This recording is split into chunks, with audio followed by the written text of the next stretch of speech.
سبحانك لا علم لنا إلا ما علمتنا إنك أنت العليم الحكيم.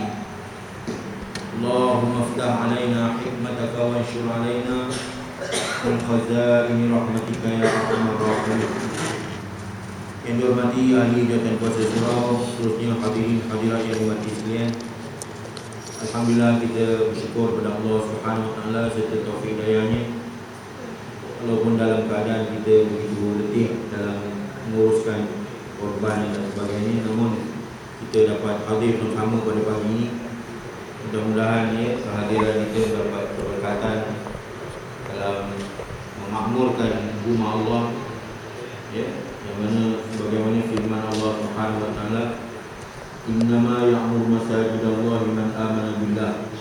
Sesungguhnya orang yang memakmurkan rumah Allah adalah orang yang beriman. Mudah-mudahan dapat kita meneruskan siri pengajian ini dalam kitab Mastikah Hadis jilid yang kedua berkaitan dengan solatul jamaah dan hukum-hukum yang berkaitan dengannya. Adapun orang yang layak menjadi imam, di sini diterangkan adapun orang yang layak menjadi imam bagaimana merujuk pada hadis Nabi sallallahu alaihi wasallam. An Abi Sa'id al-Khudri radhiyallahu anhu qala Rasulullah sallallahu alaihi wasallam, idza kana salasatan falyummahum ahaduhum wa ahaqqahum bil imamati aqra'uhum. Dari Abu Sa'id al-Khudri radhiyallahu anhu katanya, Abu Sa'id al-Khudri radhiyallahu anhu sahabat Nabi masyhur radhiyallahu anhu katanya, Rasulullah SAW telah bersabda, apabila bilangan mereka 3 orang misalnya, berbilangan kita musafir ataupun dalam perjalanan ataupun tinggal dalam qaryah, ataupun musafir, apabila bilangan mereka 3 orang misalnya, hendaklah salah seorang dari mereka menjadi imam, dan orang yang paling berhak di antara mereka menjadi imam ialah yang lebih pandai membaca Al-Quranul Karim. Inilah tuntutan syarak supaya kita terus belajar dalam pengajian Al-Quranul Karim ini dari segi bacaan. Hadis Nabi sahih diriwayatkan oleh Imam Muslim.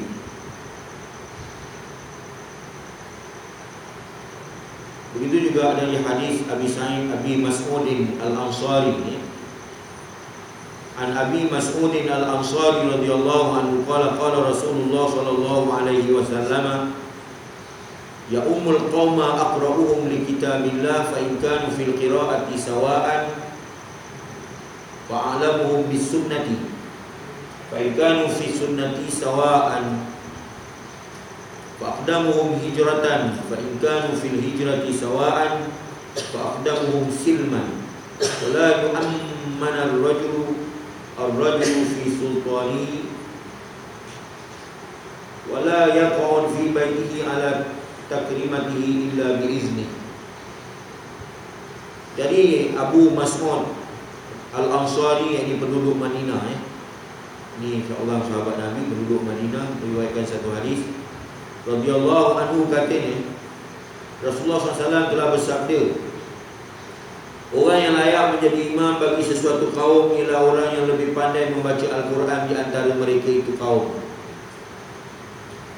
Kalau mereka sama pandai tentang bacaan Quran, sama pandai, sama mahir, maka pilihlah orang yang lebih mengetahui tentang sunnah. Maksudnya ialah hukum-hukum syarak di antara mereka.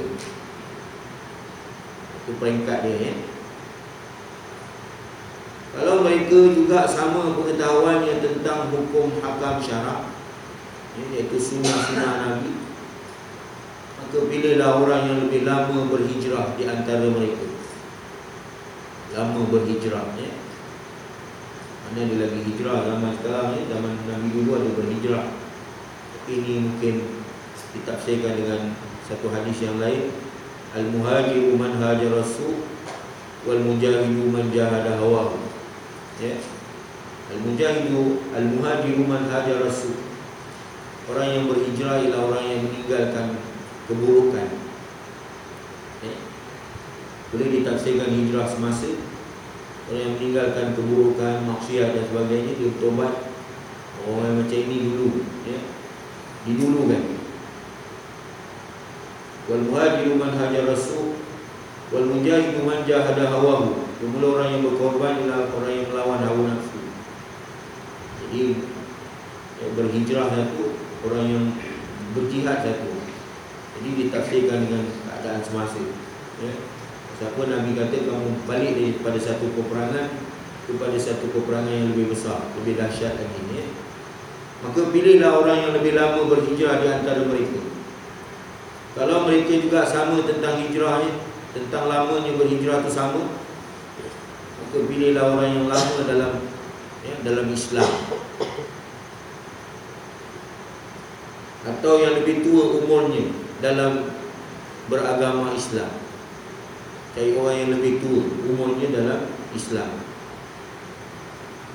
Yang lama ni, orang yang lama-lama ni dia lebih berpengalaman, ya. Dia lebih tahu soal selok-belok tentang, ya, solat dan sebagainya ni, hukum akal. Kemudian Nabi bersabda lagi, wala ya'ummanna ar-rajula fi sultan. Dan ingatlah, satu peringatan yang Nabi bagi tahu, ya, janganlah seseorang yang mendatang, yang gharib, yang datang, ya. Janganlah seseorang yang mendatang menjadi imam bagi orang yang berkuasa dalam kawasannya yang didatangi. Macam saya ni patut tak boleh jadi imam. Tuan-tuan yang ada kat sini yang biasa jadi imam, dia naik jadi imam. Tapi dengan sebab kebenaran ataupun sudah biasa begitu, bila ustaz datang, ustaz lah jadi imam, ya. Pada asalnya saya tak boleh memandai-mandai tu ke depan tadi. Dia kena pergi cari dia punya pakar ronyok ni, ya. Mana dia benar ke dia. Itu satu aturan ni. Kalau kita masuk ke dalam rumah orang, gitu juga, ya. Dalam rumah tu ada sahibul bait dia, ada tuan rumah, ya. Dia tak boleh nak benarkan, ya.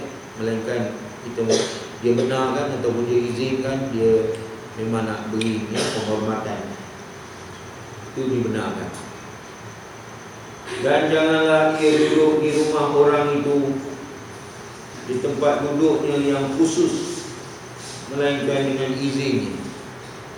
Tengok kat mana tempat kita biasa duduk, ya. Kalau orang tempat yang biasa duduk, kadang diistilahkan sebagai bagai lentang apa semua tu, kosongkan 2-3 orang kat situ, ya.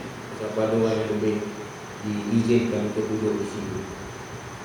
Ini tertakluk kepada, ya, kepada tuan rumah, tertakluk pada sahibul qaryah ataupun sayyidul qaryah, penghulu bagi qaryah itu sendiri.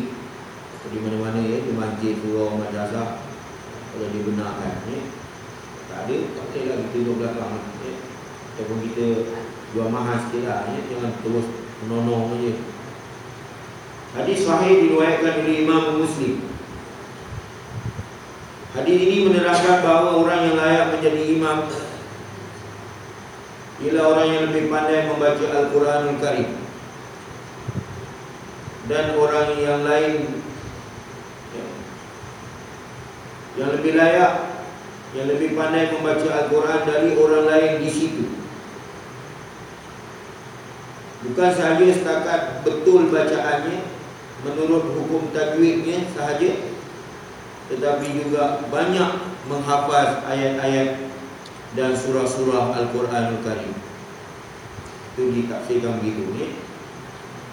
Bukan sahaja setakat betul bacaannya hukum tajwid, ya, menurut hukum tajwid dari segi fasahah, dari segi fasih, ya, membaca Al-Quran, tetapi juga dia terdiri daripada orang yang banyak menghafal ayat-ayat Allah, ayat-ayat Al-Quran Karim dan surah-surah Al-Quran Karim. Ini adablah, ya, peraturan asal, ya. Dia sepatutnya pemimpin ni semua, ya, dia memang ada diperuntukkan kebolehan-kebolehan seperti pandai baca Quran, pandai baca khutbah, pandai baca, ya, boleh tampil ke depan dengan, ya, dengan syakhsiah dan peribadi yang baik macam itu, ya. Jadi makin bertambah layak lagi ialah orang yang lebih pandai membaca Quran dan lebih mengetahui tentang hukum-hukum syarak, ya. Yang menentukan sah, atau batalnya kerja-kerja salat tadi dan perkara-perkara yang berhubung dengannya. Dia mesti kena tahu. Contohnya macam katakanlah dia terlupa tahiyat awal, katakan sunat awal, ya, dia pun terus berdiri. Yang makmum di belakang dia hanya boleh tegur, ya, apabila imam tu nak bangun berdiri. Subhanallah, subhanallah, subhanallah. Jadi imam ni dia yakin dia berdiri itu betul. Janganlah turun. Kalau turun ke bawah, tengah langgarlah makmum. Lebih baiklah ditegur sekali, ya. Teruskan saja sampai hari. Kalau tidak, dia jadi tambah rukun. Makmum mula nak mufarakah, ada, ya, masalah itu dalam salat berjemaah. Sebab itu nak jaga, ya. Kadang-kadang baca Fatihah pun begitu juga. Bismillahirrahmanirrahim. Tiba-tiba Maliki Yaumiddin, ada, tak serius, dah terlupa. Yang belakang pula tak ada tegur, lalu dijiritkan sekali. Alhamdulillahirabbil alamin. Baru dia sedar. Rupanya alhamdulillahirabbil alamin dah tertinggal. Bukannya payah tegurnya tu, tapi dengan sebab pada masa itu spontan dia berlaku, jadi dia tegur semua. Jadi batal semayang, ya. Kenapa Fatihah tak cukup, 2 ayat tertinggal rukun tu, ya. Jadi itu yang dikaitkan di sini, yang menentukan sah, ya. Imam ni tadi adalah orang yang menentukan sah atau batalnya kerja-kerja salat dan perkara-perkara yang berhubung dengan salat. Makin bertambah layak lagi ialah orang yang lebih pandai membaca Al-Quran dan lebih mengetahui tentang hukum-hukum syarak, dan lebih lama ia berhijrah dari negeri yang dikuasai oleh orang kafir kepada negeri yang dikuasai oleh orang Islam. Itu tafsiran umumnya, ya. Kalau dulu zaman Nabi berhijrah daripada Mekah ke Madinah, tapi di sini kita diuraikan dari negeri yang dikuasai oleh orang yang kafir kepada negeri yang dikuasai oleh orang Islam, ya. Tapi kalau nak lebih halus lagi tafsirannya, daripada dikuasai oleh hawa nafsu, akhirnya dapat merdeka daripada melawan hawa nafsu sehingga dapat, ya, menjuruskan diri ke arah ketaatan kepada Allah Subhanahu wa taala. Kalau dulu lalai, sekarang dah tak lalai lagi, ya. Dah lama dia dalam keadaan, ya, sering berjemaah, mengaji, menuntut ilmu, ya, budi pekertian, akhlak yang baik, sehingga menimbulkan kepercayaan, ya, kebenaran atau kepercayaan. Hadis ini juga menerangkan orang yang berkuasa lebih berhak, menjadi imam, ya. Ketua kampung, penghulu, ya, orang yang berkuasa, ya. Orang yang berkelibar dalam karya, ya. Kemudian lebih mengetahui hukum-hukum syarak. Ini yang kita dah belajar sepanjang masa, dari satu guru pada satu guru berkaitan dengan hukum syarak. Lebih lama berhijrah, ya, dan lebih lama dalam menganut agama Islam, ataupun dengan lebih jelas lagi, iaitu lebih tua umurnya dalam Islam, lebih lama, ya, umurnya itu dalam beragama Islam. Itu sebab orang yang sudah lanjut umur ini perlu dihormati, ya, perlu dihormati, perlu disokong yang kebaikan yang dicadangkan, perlu disokong dengan kuat, ya.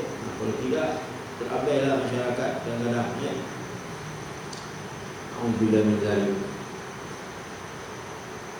Bila tidak ada kasih sayang, tak ada ramah mesra, ya, tak ada hubungan yang baik, ya, sering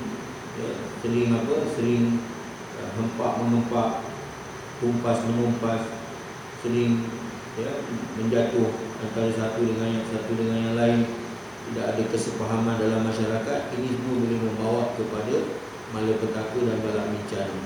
Alhamdulillah min zalik, ya.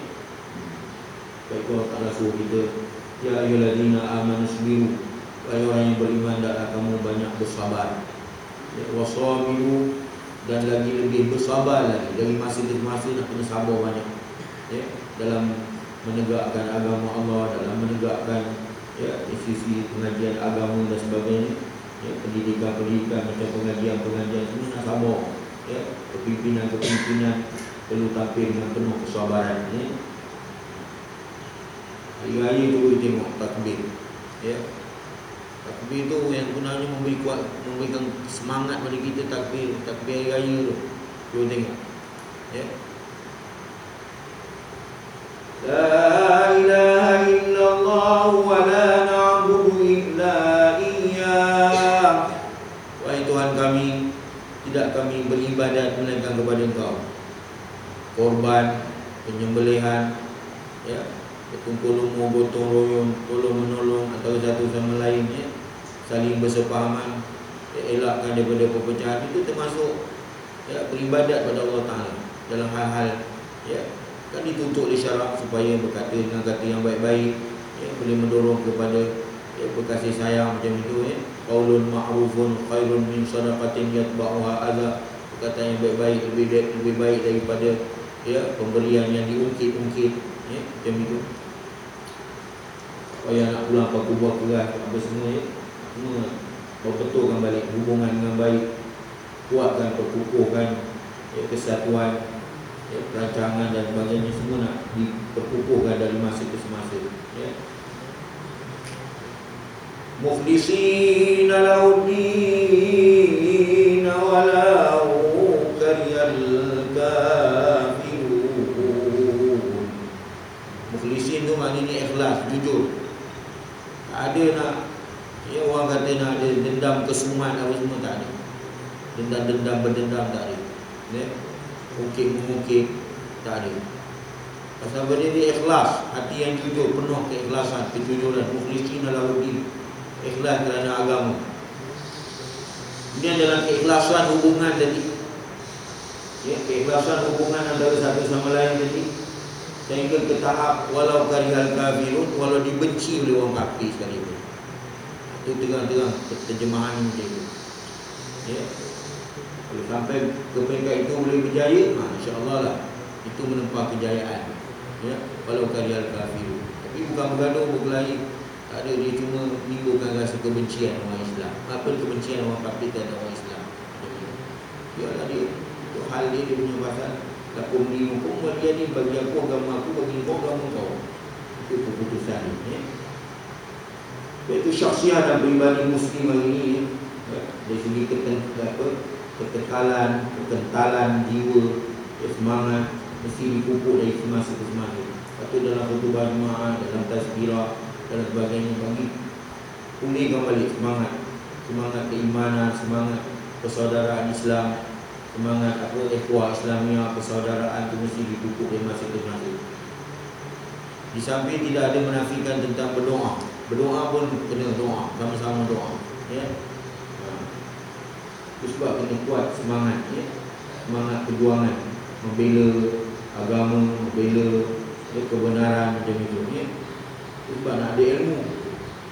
Macam pengajian ni diteruskan, pengajian pasal nak mengharapkan ilmu pengetahuan agama yang mendalam.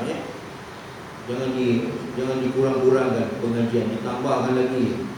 Ini kadang-kadang setengah tempat tu dikurangkan pengajian. Pasal apa kononnya nanti orang semua faham agama, kita faham agama dah jadi beduk lah, Alhamdulillah, bukan itu. Kenapa Nabi dah bagi jaminan kepada kita, la tajtami'u ummati ala batil, tidak berhimpun umat aku pada satu tempat macam masjid, surau, madrasah di atas perkara-perkara yang mendatangkan kebatilan. Pasal apa? Dia mengharap pada ketakwaan, keimanan. Hadis ini hadis ini juga menerangkan orang yang berkuasa adalah lebih berhak menjadi imam, sultan, ketua-ketua agama, mesti menjadi imam di tempat yang dikuasai. Demikian juga semasa berada di rumah orang, tidak boleh duduk di tempat tuan rumah yang dikhususkan kecuali ia diizinkan oleh tuan rumah. Menurut huraian ulama rahimahumullah taala, apa dimasukkan Sayyidul Bait ataupun tuan rumah, Tuan rumah ialah orang yang mengadakan sesuatu majlis, dan imam masjid di tempat itu lebih berhak menjadi imam dari orang lain. Sebab kadang-kadang guru ni dia tahu dia tak akan jadi imam, dia tengah pergi satu tempat, dia tahu di tempat tu memang ada imam ni, ya? Sekalipun orang yang mendatang itu lebih alim daripada ini, ya, sekalipun orang yang mendatang itu lebih alim daripada ini, daripada sahibul qaryah tadi ataupun sayyidul qaryah tadi, pemulu bagi qaryah itu. Dalam pada itu sunat. Ini yang kadang-kadang orang tak faham. Dalam pada itu sunat bagi orang yang bersifat tuan rumah tadi, sunat mengizinkan. Dia mesti sunat mengizinkan, ya? Jadi kalau tak ada diizinkan, jadi orang yang mendatang tadi semua salah. Tu nak naik ke tidak, tu nak naik ke tidak ni. Ada satu tu dia jelas, dia terang. Anak murid saya dia sengaja jadi imam, ya? Jadi anak-anak murid saya, maklumlah saya mengajar pun dah 25 tahun. Ada anak murid yang jadi imam, kadang-kadang Ustaz naiklah, Ustaz dah datangnya, Ustaz naik je lah jadi imam. Kita orang dah bersetuju, kalau boleh Ustaz je lah naik kalau Ustaz datang. Tapi kalau Ustaz tak ada, kita orang lah jadi imam nanti. Terus terang dia cakap, ya? Kalau itu tertakluk pada saya pula. Kalau saya kata, tak payahlah, saya nak dengar kamu lah baca imam. Kadang-kadang guru ni dia nak tengok anak murid dia dalam bekas-bekas lepasan dia tu baca betul ke tidak ke, ya. Tapi dia orang memang malu lah, ya, segan. Apa nak kata kan, kita juga nanya. Kita di setengah-setengah tu memang dia faham, ya. Sekalipun orang yang mendatang itu lebih alim daripada ini, dalam pada itu sunat bagi orang yang bersifat tuan rumah tadi, sifat orang yang, ya, sifat orang yang apa tadi, orang tuan rumah tadi, mengizinkan dan meminta orang yang lebih alim, orang yang berilmu pengetahuan tadi, atau orang yang dihormati itu tadi, menjadi imam di situ, sunat.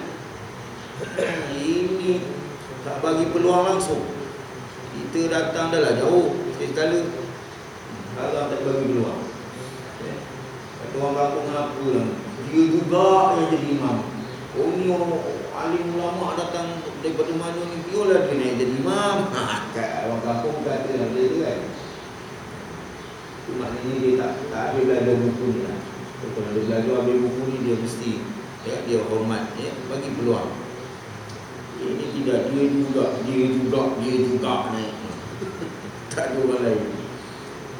Tapi imam tu kadang-kadang dia tak adalah turun nombor dia naiklah. Dia buat, dia jual mahal juga, ya.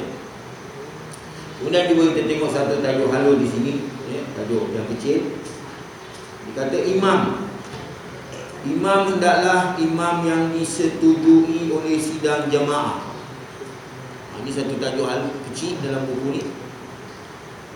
Imam hendaklah dipersetujui oleh sidang jemaah, sidang ahli qaryah.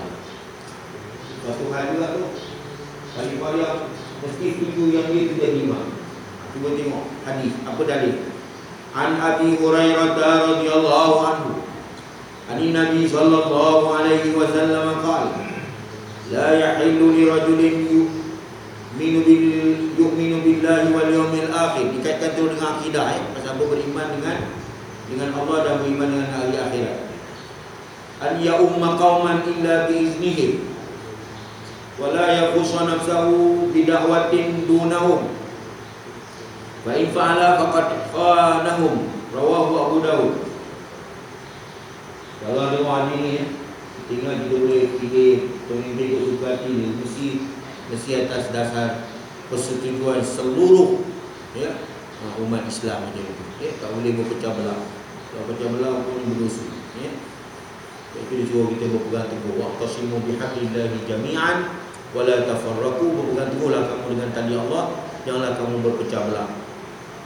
Dari Abu Hurairah radhiyallahu anhu, dari Nabi Muhammad sallallahu alaihi wasallam sabdanya, tidak halal, maknanya haram.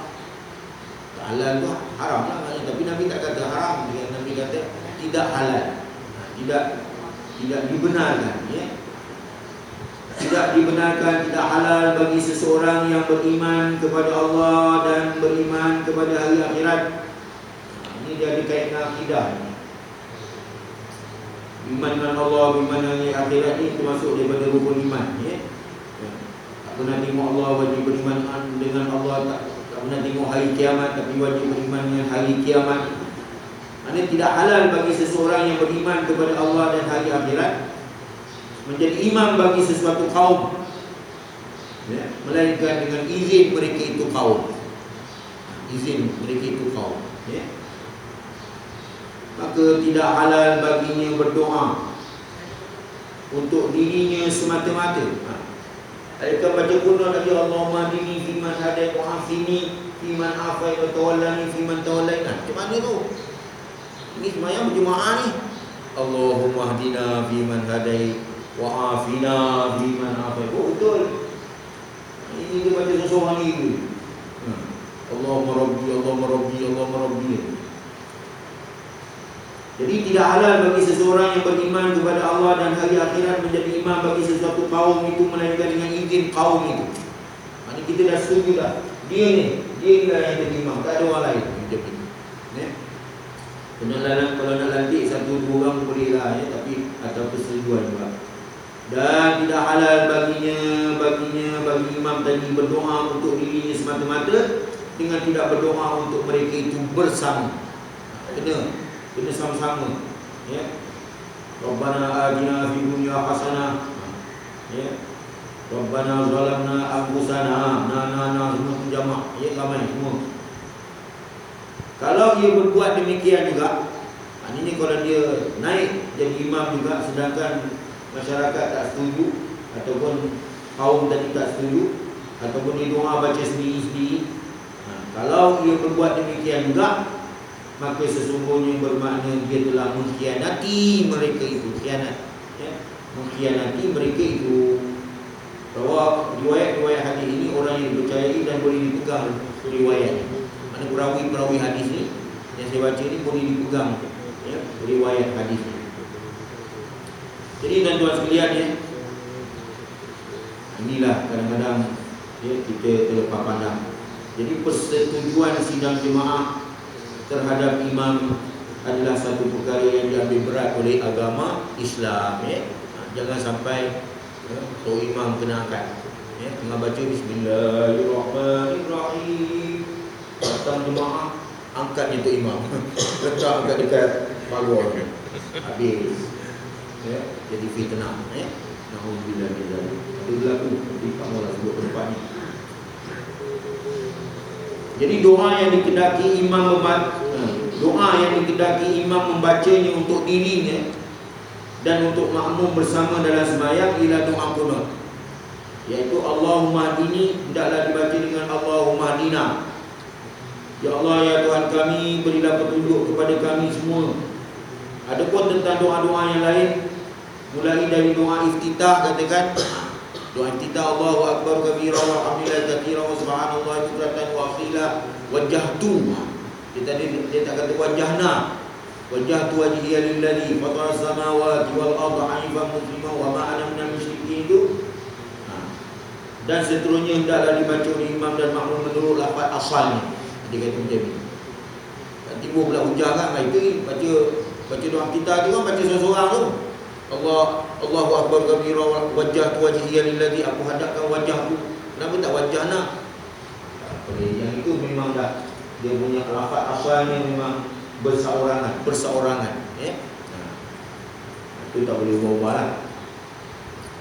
Maka mereka tidak suka kepadanya. Persetujuan sidang jemaah terhadap imam adalah satu perkara yang diambil berat oleh Islam. Jika mereka tidak suka kepadanya berdasarkan sesuatu alasan, jika mereka itu penduduk tadi, ahli qaryah tadi ataupun kaum tadi, maka jika mereka tidak suka kepada imam berdasarkan sesuatu alasan yang dibenarkan oleh syarak benarkan untuk dia tak syarak benarkan dia mengingkari imam tadi. Contohnya misal Contohnya macam inilah, disebabkan dia seorang fasik katakan. Fasik ni apa dia? Orang Islam yang fasik maknanya Islam yang dia buat maksiat, ya. Orang Islam tapi dia buat maksiat, dia mencuri, menyamun, membunuh, berzina, minum arak, buat dosa besar, tapi dia beriman. Ya, dia bukan orang kafir, dia tak katalah perbuatan dia tu halal. Ya, tapi dia tahu haram, ya. Itu dikatakan ya imam yang fasik ataupun jahil. Jahil dia tak ada ilmu, dia tak ada belajar. Bab-bab hukum hakam syarak apa semua dia jahil, dia tak tahu. Maka betullah sikap mereka yang demikian, sikap ahli qaryah tadi, ya, tak suka kepada imam yang fasik dan jahil tadi, dan hukumnya seperti yang diterangkan dalam hadis ini. Sebab itu dikatakan di sini hukumnya seperti yang diterangkan dalam hadis ini. Kalau pula mereka membencinya kerana mereka didorong oleh kepentingan dunia, ahli qaryah ataupun kaum tadi, dia ada kepentingan dunia semata-mata, sedangkan dia seorang yang layak, ya. Imam tadi dia seorang yang layak. Yang kedua, tak ada masalah ambil, ya. Ini yang timbul dalam masyarakat kita kadang-kadang ini kita tak perasan, ya. Kalau pula mereka membencinya, ahli qaryah tadi membenci imam ni tadi, ya, kerana mereka didorong oleh kepentingan dunia. Ini kepentingan dunia ni umumlah, ya. Kepentingan dunia, kerana kepentingan ini jawatan ke, ya. Kerana mereka didorong oleh kepentingan dunia, ahli qaryah tadi semata-mata, sedangkan dia seorang yang layak, sedangkan imam itu seorang yang layak, maka mereka itulah ahli qaryah tadi, kaum tadi yang bersalah jika mereka terus membencinya juga imam ini tadi dan menghalangi jadi imam daripada memegang jawatan ini, ya, pun juga dihukumkan sebagai, ya, berdosa juga, ya.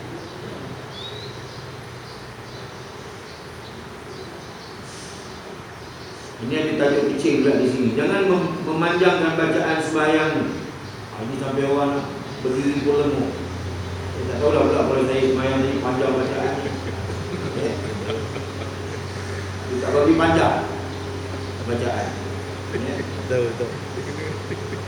Jadi kesimpulan kita sebut tentang imam tadi, maknanya, ya, cari jalan bila kita jadi imam jangan sampai menimbul kebencian ahli qaryah. Ya.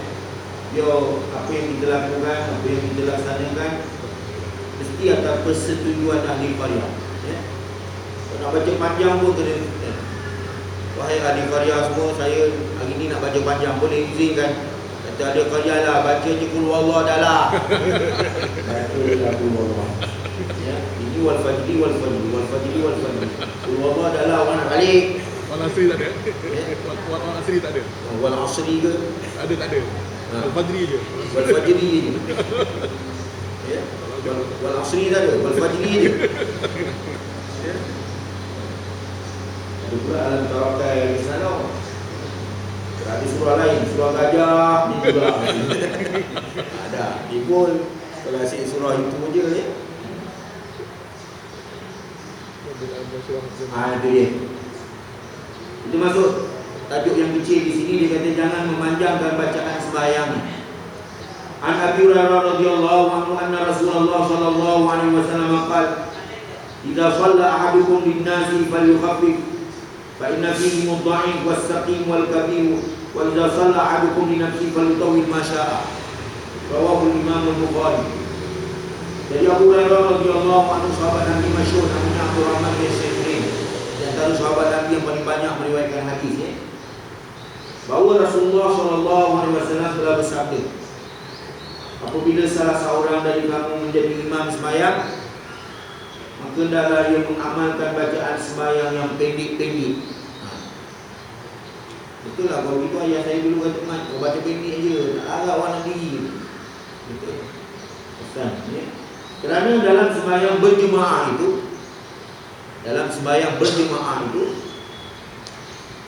Ada orang yang lemah kepala lutut, tak boleh berdiri lama.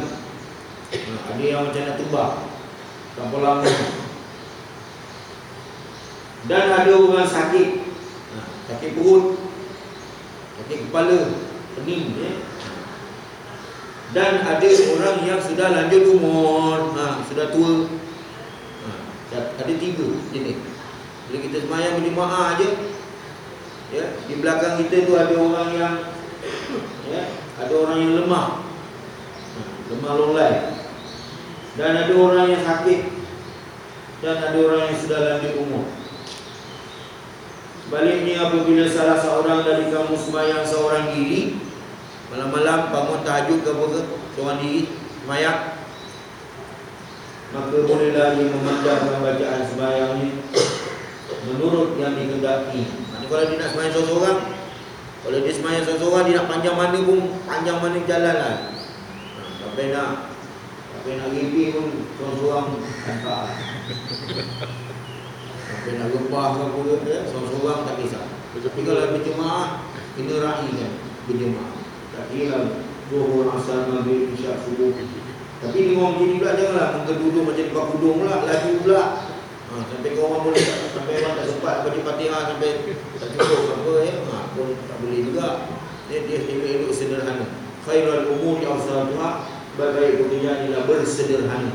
Jangan terlampau laju, jangan terlampau perlahan sangat. Biasalah macam biasa kita buat. Hadis diriwayatkan oleh Imam Bukhari, hadis sahih. Jadi tuan-tuan sekalian, dalam hadis ini Rasulullah SAW menarik perhatian kepada orang yang menjadi imam supaya menimbangkan keadaan sidang jemaah yang menjadi makmum ni. Renung ke belakang, tengok dulu. Sebab itu suruh diri. Imam tu bila kamat aja tengok belakang, ada tak orang yang agak lemah ke apa ke. Rata-rata keadaan mesti tak dapat dipisahkan daripada 3 jenis manusia tadi. Ada yang lemah, ada yang sakit, ada yang lanjut umur ni. Dalam hadis ini Rasulullah SAW menarik perhatian orang yang menjadi imam supaya menimbangkan keadaan sidang jemaah yang menjadi makmumnya. Kerana ada di antaranya orang yang lemah, ada orang yang sakit, ada orang yang tua. Juga terdapat di antaranya orang yang mempunyai hajat yang tidak dilakukan dengan segera. Betul tak? Kalau dah perut berbunyi nak berdaya, awak baca Bismillahirrahmanirrahim. Alamak, panjangnya. Wal fajri, wal fajri gugur dah. Langit dah berbunyi, gugur, petir, nak hujan dah. Semua makmum dah khusyuk sembahyang. Anak pula menangis pula kat belakang tengok. Ibunya sembahyang macam mana? Khusyuk ke? Kalau ada anak menangis. Rasulullah pernah satu riwayat kata bahawa Rasulullah ni nak baca surah panjang, tumpur surah pendek tadi. Ada? Bila tengok budak menangis, takut maknya tak khusyuk sembahyang. Kita yang ramai lagi lah. Ada kala macam itu. Maknanya tidak ada sembahyang yang paling seronok kita sembahyang di belakang ni melainkan sembahyang belakang Nabi SAW. Kerana dia pandai mengimbangkan kedudukan makmum. Ada sembahyang yang paling seronok kita sembahyang melainkan belakang Nabi Muhammad. Pasal Nabi Muhammad ni dia tahu selok-belok keperluan orang yang sembahyang di belakang ni, meraihkan. Ini menunjukkan bahawa kepimpinan bukan satu perkara yang mudah. Mesti memikirkan selok-belok hal-hal yang berkaitan dengan orang Islam. Sebab itu dikatakan waliul amri, urusan yang berkaitan dengan pengendalian terhadap orang-orang muslimin. Orang Islam patut apa-apa pun didulukan. Dipikirkan orang Islam ni dulu. Macam mana cara nak memajukan orang Islam, macam mana nak memperteguhkan ekonomi orang Islam, macam mana nak, macam itu patut diutamakan dulu waliul amri. Sebab itu dia ada tugas al-hidu wal-iqdu, iaitu menguraikan sesuatu permasalahan, wal iqdu, dan menyimpulkan sesuatu permasalahan. Apa masalah dia? Macam kita ceramah-ceramah macam ni, orang kita berceramah dia berbual kat atas. Tak boleh lah, tak selesai masalah. Tak boleh. Siapa kan macam mana nak faham? Tak boleh, dia mesti sama-sama dengar, sama-sama faham. Penyelesaiannya macam itu. Tak boleh. Dia kadang-kadang kalau ustaz-ustaz kalau dia tak dihormati, dia punya ceramahnya apa semua, dia hempapnya kitab tu, cabut balik, congit balik, tinggal wallahu a'lam. Sempayang. Dia pasal apa? Dia pasal apa? Syakhsiah dan peribadi seorang ustaz itu dia diamanahkan untuk menyampaikan ilmu. Apabila dia diabaikan, apabila dia tidak dihormati lagi, maka lebih baik dia start dia terbelah aja balik. Macam itu. Besok datang lagi ceramah. Tak ada marah pun ni. Pasal guru dengan ustaz dia tak ada asal dia. Dia memang kena dia tegur jelas, tengah-tengah dia tegur. Bila berlaku kesilapan, kesalahan, tegur, betulkan masyarakat. Jangan dibiarkan. Kalau tidak sampai bila-bila, ustaz ini datang diamkan, ustaz ini datang diamkan, ustaz ini datang diamkan, lama-lama macam mana? Takkan tak selesai masalah. Bila sampai bila mulut selesai, tak selesai masalah. Kadang-kadang habis haji ceramah saya pun jumpalah ahli datang puasa. Kenapa bila saya ceramah ada satu orang, 2-3 orang belakang belah sini asyik berbual saja. Kata orang tu, alah dia memang macam itu ustaz. Saya bukan macam itu, biarlah. Rupanya lama-lama majlis tu jadi tak berkat tuan-tuan. Ustaz tu lama-lama dia pun tak ada lagi mengajar. Lama-lama masjid tu dihentam dia balik. Habis balik. Lama-lama dah jadi tak berkat. Pasal apa? Tak menghormati majlis ilmu. Lama-lama masjid tu ada 2 tingkat. Yang bagian bawah tu habis dihentam dengan balik. Dah tinggal atas saja dah. Lepas tu betulkan sekali lagi, datang lagi banjir. Sampai 2-3 kali banjir. Alhamdulillah. Itu lagi kadang-kadang kita abaikan majlis ilmu. Allah cuba dengan dugaan-dugaan. Sampaikan biasa buat korban sampai 23 ekor lembu, tiba-tiba dah tinggal 5 ekor aja. Orang dah tak berapa, tak ada hormat lagi lah. Alhamdulillah. Sebab itu ketegasan dalam hal-hal yang berkaitan dengan syarak perlu imam ataupun ketua dalam hal-hal yang berkaitan syarak ni kena pastikan betul-betul supaya masyarakat tunduk patuh dengan kembali kepada jalan yang benar itu. Pasal apa tengok di sini dia kata kerana ada di antaranya orang yang lemah, ada orang yang sakit, ada orang yang tua, juga terdapat di antaranya orang yang mempunyai hajat yang hendak dilakukan dengan segera, atau perempuan yang mengandung kadang-kadang perempuan yang mengandung atau yang hendak menyusukan anak, sebagaimana yang tersebut dalam beberapa hadis yang lain. Semua nak dibaca, semua nak dikaji, semua nak diselidik. Asalkan perkara-perkara yang berkaitan dengan syarak, berkaitan dengan umat Islam, perlu dikaji apa keperluan umat Islam pada hari ini, dari segi mental, dari segi fizikal, dari segi semua kena tinjau. Oleh itu janganlah imam memanjangkan bacaan sembahyangnya sehingga boleh menyusahkan makmumnya jadi susah. Ceramah-ceramah ni kalau boleh pendeknya dia apa nak pandang. Ceramah-ceramah sikit-sikit dah lah. Orang bukan suka dengar pun. Dalam pada itu, sembahyang hendaklah dikerjakan dengan sempurna, meliputi rukun-rukun dan sunatnya. Walaupun maknanya imam tadi dia meraihkan makmum, tapi jangan sampailah terabai rukun-rukun sembahyang, sunat-sunat sembahyang. Tetapi dalam perkara yang sunat, imam dikehendaki memilih bacaan pendek. Imam dikehendaki membaca bacaan yang pendek. Katalah tiba-tiba tengah nak sembahyang tu, Bismillahirrahmanirrahim. Wal fajri wa layalin ashrin wasyaf'i wal watr. Alikam bunyi guru burung kalau ke atas langit. Patah balik. Bismillahirrahmanirrahim. Apa nak baca? Wal asri Bismillahirrahmanirrahim. Wal asri innal insana lafi khusr. Pendek dia. Bunyi guru dah. Bunyi guru pendek. Makmum semua tahu tu. Imam ni agak ni wal fajri panjang sangat. Macam nak baca tiba-tiba guru kita wal asri. Bagus imam. Tak ada cakap dengan sembahyang tu. Bagus tu imam. Baca pula Misalnya bacaan surah selepas membaca surah Fatihah hendaklah dipilih daripada surah yang pendek terdapat dalam juzuk ammah boleh, atau beberapa ayat Al-Quran. Sebab itu memilih ayat Quran ataupun dengan tidak membaca surah tamam pun tak apa, asalkan ambil surah, ambil ayat-ayat yang boleh. Katalah ambil ayat apa? Ayat kursi lah katakan boleh. Kalau tak nak baca surah biasa-biasa, baca ayat kursi. Allahu la ilaha illa huwal hayyul qayyum la ta'khudhuhu sinatun wa la nawm. Sampai habis tu. Ambil mana-mana ayat. Ayat tu laqad ja'akum rasulun min anfusikum azizun 'alaihi ma 'anittum. Dia betul baca pendek-pendek, ambil ayat-ayat biasa. Bacaan tasbih dalam rukuk dan sujud jangan melebihi 3 kali. Kalau baca lebih sampai 11, 12 sampai 20 lamalah sujud, lama benar. Lainlah kalau bagi tahu kita sembahyang hajat ni kita habis sujud lama, itu lainlah. Kalau rasa kami tu rasa tak takut sujud lama, bangun. Dia benda sunat. Bacaan doa dalam tahiyat akhir. Kan ada. Habis aja apa tu Hamidum Majid tu dia sambung. Allahumma fili ma qaddamtu wa ma akhirtu wa ma asra, kan ada. Kemudian habis pula sambung lagi. Allahumma inna na'udzubika. Kan panjang tu. Dia senang aja Hamidum Majid, ya. Allahumma fili ma qaddamtu wa ma akhirtu wa ma asra, baca cepat sikit. Dia baca cepat sikit, jangan baca lambat-lambat. Bacaan doa dalam tahiyat akhir sebelum memberi salam memadai dibaca dengan satu atau doa saja. Doa pendek. Di antaranya beberapa doa yang disunatkan membaca ni. Ya. Bacalah. Ya. Ataupun baca ya muqallibal qulub. Ini pun sunat baca tahiyat akhir. Ya.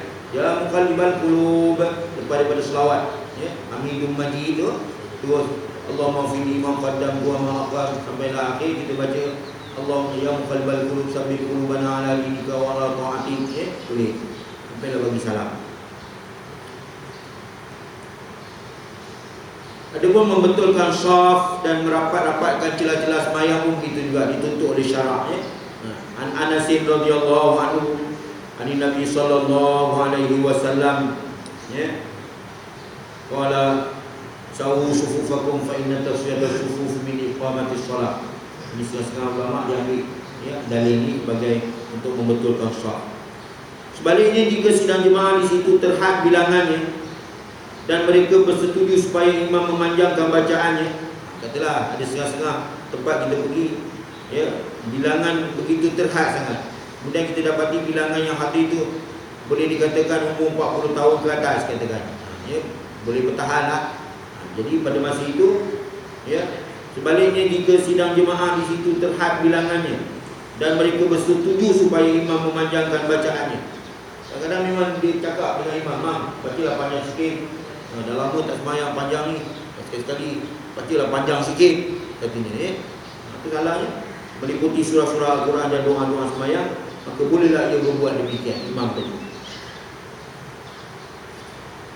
Rupanya peristiwa memanjangkan bacaan dalam sembahyang ada satu peristiwa, ya. Menurut hadis Bukhari, seorang sahabat Nabi, ya, radhiyallahu anhu, ya, ada setengah riwayat mengatakan Abdullah bin Mas'ud, ya, Abdullah bin Mas'ud radhiyallahu anhu telah membaca surah yang terlampau panjang,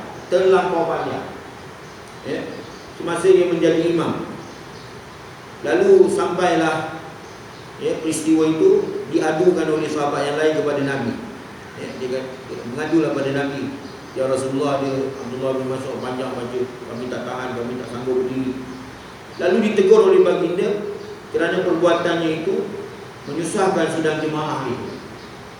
Cara Nabi tegur, Nabi kata apa? Afattanun ya Mu'adz. Maaf, bukan Abdullah bin Mas'ud. Namanya Mu'adz bin Jabal, ya, radhiyallahu anhu, gubernur Rasulullah di Yaman, ya. Maaf, tadi Abdullah bin Mas'ud dia bukan, ya.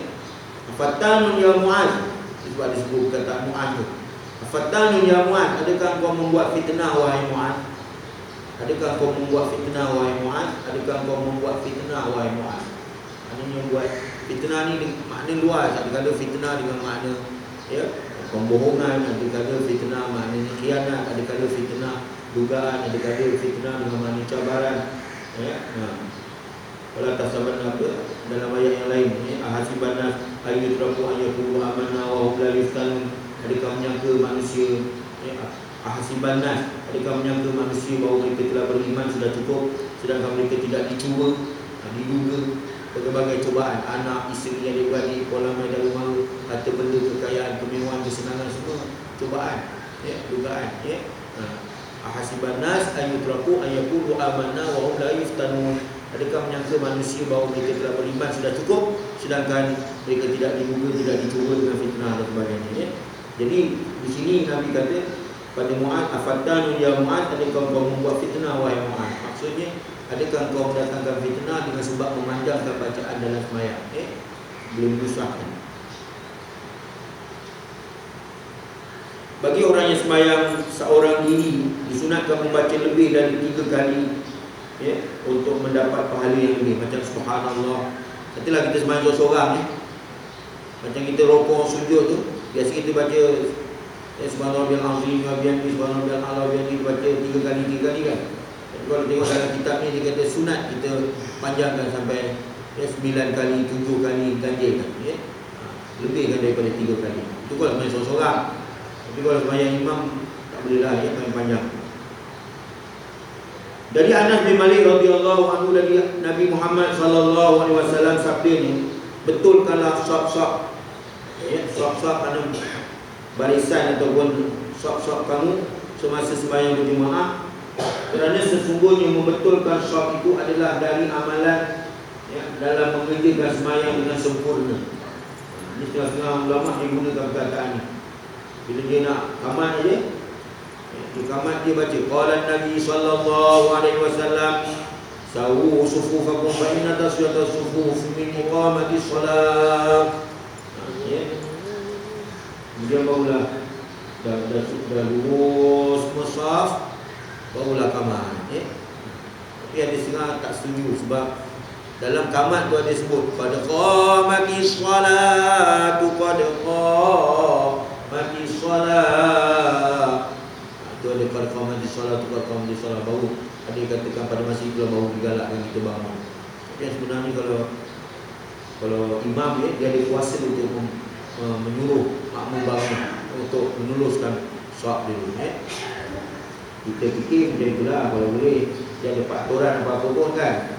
Kita kata bangun sembahyang, bangun solat teruskan, terus semua. Barulah imam tadi ambil mikrofon bagi pada Bilal tu kamat dulu. Itu lambat kadang-kadang Tapi ada seorang dia tak setuju. Dia nak kalau boleh kamat, dalam kamat tu bangun. Pada qamati solat tu pada qamati solat. Tapi yang hayya 'alal salah, hayya 'alal falah tu dia tak bangun lagi. Dia pada qamati solat tu kena bangun. Ada dalam kitab Majmu' dia sebut gitu.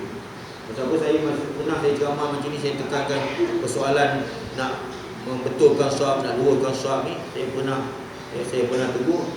Tapi ada satu ustaz ni dia terbaca dalam kitab Majmu', dia kata tak ada sunat sah suruh orang semua bangun luahkan solat. Yang sebenarnya dalam qamat tu sendiri ada qad qamatis solat tu qad qamatis solat. Sesungguhnya telah didirikan sembahyang. Qad qamatis solat, sesungguhnya telah didirikan sembahyang. Ini dalil menunjukkan bahawa habis saja azan, sampailah kita menunggu qamat, serupa macam dalam sembahyang. Kita tak digalakkan berbual, bersembang di antara azan dengan qamat, kerana kita menunggu sembahyang tu serupa macam dalam sembahyang. Jadi kalau kita tunggu sembahyang seperti dalam sembahyang, maka kita tidak digalakkan berbual sesuatu yang di luar daripada hal keduniaan. Lebih baik banyak zikir, wirid, doa, baca doa, angkat tangan, elakkan daripada berbual, kerana waktu itu di antara doa yang mustajab. Pasal apa Nabi bersabda, intizarus solat kas-salah, menunggu sembahyang seperti macam dalam sembahyang. Macam kita ceramah-ceramah maghrib sampai isyak tu, kita tunggu sampailah azan isyak kan.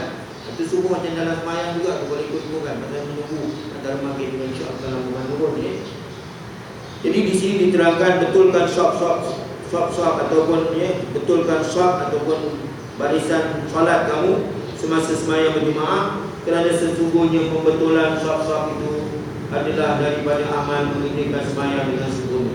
Jadi tanggungjawab imam dia meluruskan saf.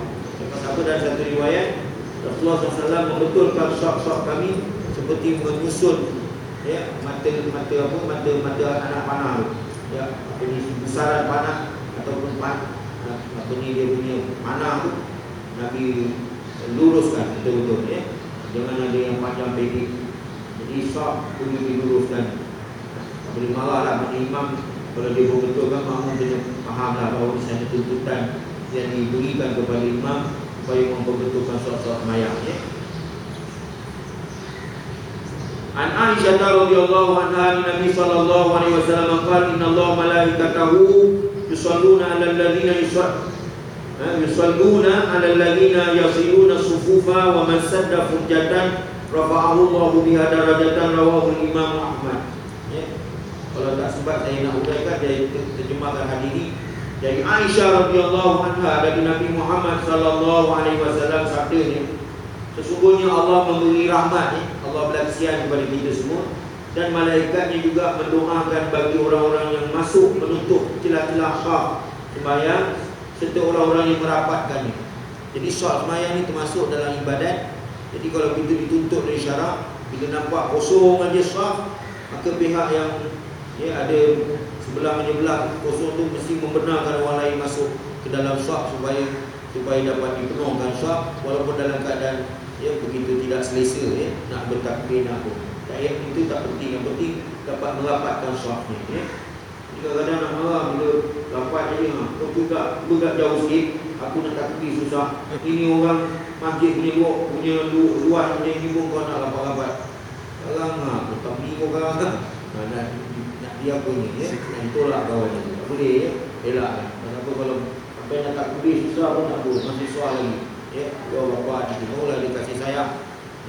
Walaupun masjid luas, walaupun surau luas, tapi tuntutan untuk meluruskan syaf itu memang dituntut oleh syarak. Sesungguhnya Allah memberi rahmat. Kita terjemahkan. Sesungguhnya Allah memberi rahmat, dan malaikatnya juga boleh mendoakan bagi orang-orang yang masuk menutup celah-celah syaf sembahyang serta orang-orang yang merapatkannya. Walaupun dah masuk syaf, tapi kadang-kadang ada orang genggam antara satu bahu dengan satu bahu yang lain tak rapat, tak bersentuh lah. Dia genggam siap, syaitan pun kacau. Walaupun Nabi pernah semayang nak takbir, Nabi tak jadi nak takbir, Nabi tegur di kalangan para sahabat, sesungguhnya ada syaitan telah menyelinap di celah-celah kamu, seperti kami daripada Yaman, maka hendaklah kamu merapatkan syaf tu. Ini jangan ada genggam dah. Genggam aja tu boleh timbul perasaan tak selesa lah, ataupun perasaan tak ada kasih sayang ini. Sampai dalam hadis Nabi disebut, la tusawwuna sufufakum aw la yukhallifanallahu wujuhakum, hendaklah kamu menyamakan syaf-syaf barisan kamu, syaf sembahyang kamu, ataupun Allah Ta'ala jadikan kamu sering berbalah ataupun tidak bersepahaman antara satu sama lain. Nauzubillah min dzalik. Sesungguhnya Allah memberi rahmat, dan malaikatnya pula mendoakan bagi orang-orang yang masuk menutup celah-celah syaf sembahyang serta orang yang merapatkannya. Dan selain daripada yang tersebut, orang yang masuk menutup celah-celah syaf itu akan beroleh satu tambahan lagi, iaitu ditinggikan Allah martabat dan kedudukannya dengan perbuatannya itu satu darjat kepada satu darjat yang lain. Ini makam ataupun kedudukan seseorang apabila berjemaah, jaga betul-betul, insya-Allah kedudukan kita ataupun makam kedudukan kita menjadi tinggi dengan sebab kita berjemaah. Begitu juga dalam hal yang berkaitan dengan zikir, wirid, doa dan sebagainya. Itu dalam setengah riwayat menceritakan, contohnya Imam Ghazali lebih setuju, Imam Ghazali lebih setuju apabila kita berzikir, kita digalakkan mengangkat suara. Apa sebab kita disuruh? Adakala berzikir ini disuruh kita mengangkat suara, zikir bil jahri, ataupun adakala zikir bisiri, ada cara rahsia. Tapi bagi orang yang menuntut ilmu, baru peringkat awal dalam menuntut ilmu agama ini, maka digalakkan supaya banyakkan berzikir secara kuat macam itu. Kalau tidak, sebab satu ketika dulu bila ada usrah dan sebagainya, diadakan zikir lebih dulu, kuatkan zikir itu, supaya dapat memecahkan hati yang degil, hati yang gelap, hati yang gelap, hati yang berkarat macam itu, supaya diadakan zikir dengan kuat. Itu tujuannya. Kerana apabila nak mencapai satu tahap yang tinggi dalam berhubung dengan Allah SWT, maka tak dapat tidak dengan zikir yang kuat, kerana batu yang keras tidak akan pecah melainkan dengan dihentak dengan hentakan yang kuat, supaya hati itu juga, hati yang keras, hati yang kelam, tidak dapat dimasuki oleh tidak dapat dilembutkan melainkan dengan zikir yang begitu kuat. Itu pandangan para ulama tentang sama ada zikir secara kuat ataupun sama ada zikir secara perlahan. Tapi dalam Quran kata-kata sebut secara umum, fi buyutin azinallah an turfa'a wa yudhkara fiha ismu. Di rumah-rumah Allah dibenarkan kita mengangkat suara, tapi syaratnya tidak mengganggu orang-orang yang sedang beribadah di dalamnya. Ya. Wallahu a'lam. InsyaAllah akan datang kita sambung tajuk yang kecil ini, membetulkan saf dan merapatkan celah-celahnya, kerana di antara perkara yang penting dalam kehidupan berjemaah ataupun untuk mendatangkan keberkatan dan rahmat daripada Allah SWT. Jadi ini yang dapat saya sampaikan dalam keadaan pada pagi yang berbagi ini. Mudah-mudahan ya Allah SWT ya, berikan kita terus bersemangat datang berjemaah dan sebagainya untuk ya, menimba ilmu pengetahuan dan mendapat keberkatan. Ampun dan maaf wabillahi taufiq wal hidayah. Assalamualaikum warahmatullahi wabarakatuh. Bismillahirrahmanirrahim. Alhamdulillahirabbil alamin. Wassalatu wassalamu ala asyrafil anbiya'i wal mursalin wa ala alihi wa sahbihi ajma'in. Allahumma anfa'na bima 'allamtana. Allahumma fidna lima tuhibbu wa tarda waj'alna min ibadika shalihin. Allahumma ghani hamid ya mudhi ya mu'id ya rahim ya wadud ya fa'alun lima yurid. أغننا بحلالك عن حرامك وبطاعتك عن معصيتك وبفضلك عمن سواك. اللهم عافنا من كل بلاء الدنيا وعذاب الآخرة، وارفعنا البلاء والوباء والبلاء والرياء والزنا والهوى والفحشاء ما ظهر منها ما بطن عن بلدنا ذا خاصة عن بلاد المسلمين عما برحمتك يا أرحم الراحمين. اللهم ارزقنا بتلاوة القرآن وارزقنا تلاوته آناء الليل وأطراف النهار. سبحان الله وبحمده سبحانك اللهم وبحمدك نشهد أن لا إله إلا أنت نستغفرك ونتوب إليك. بسم الله الرحمن الرحيم. والعصر إن الإنسان لفي خسر إلا الذين آمنوا وعملوا الصالحات وتواصوا بالحق وتواصوا بالصبر. وصلى الله على محمد وعلى آله وصحبه وسلم. الحمد لله رب العالمين. تقبل الله منكم. صلى الله على محمد.